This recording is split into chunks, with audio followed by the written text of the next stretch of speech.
जय श्री कृष्ण, जय श्री राम। बार बार वाल्मीकि दशरथ जी की राज्यसभा का विस्तृत और सुंदर वर्णन करते जा रहे हैं और ये बार बार इस तथ्य का लोगों के सामने लाना चाह रहे हैं कि उनका जो राज्य चलाने का तरीका तो वो पूरी तरह से देवराज इंद्र के नियमों के आधार पे था।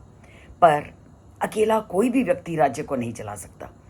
अगर राजा दशरथ की राज्यसभा सुव्यवस्थित थी, ढंग के अनुसार चल रही थी, तो उसके पीछे हाथ उनके मंत्रियों का भी था।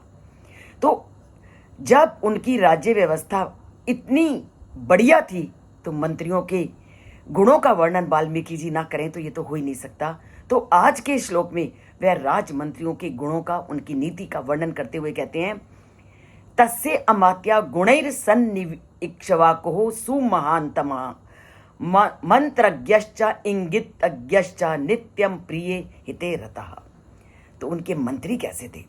वो इतने गुणवान थे, वो उनको अच्छी राय देने वाले थे।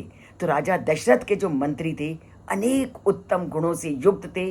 वे राजनीति और परामर्श देने में बहुत कुशल थे और वे राजा के संकेतों और भावों को भी बहुत अच्छी तरह समझते थे कि राजा क्या चाहते हैं, वो अपनी प्रजा को किस प्रकार रखना चाहते हैं। और राजा के आंखों के इशारों से ही जान लेते थे कि हमारे राजा क्या चाहते हैं और सदा ही वह राजा तथा प्रजा के हित और प्रिय कार्यों में लगे रहते थे।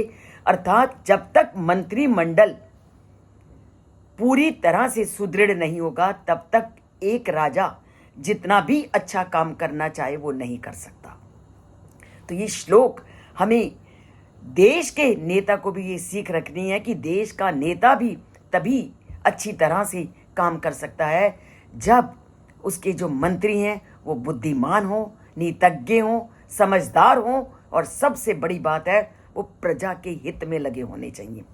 अगर मंत्री गण प्रजा के हित में नहीं लगे तब भी चाहे कोई नेता कितना भी अच्छा क्यों ना हो वह प्रजा का कल्याण नहीं कर सकता, क्योंकि एक उच्च आसन पर जो आसीन है उसको राय देने वाले उसका ये मंत्रिमंडल ही होता है।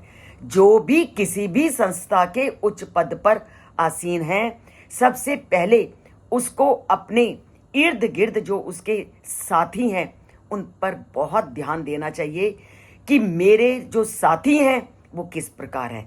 अगर राजा या किसी भी संस्था का जो उच्च पद पर आसीन व्यक्ति है वो अपना काम तभी ढंग से कर सकेगा अगर उसको सलाह देने वाले, उसको राय देने वाले लोग भी पूरी तरह से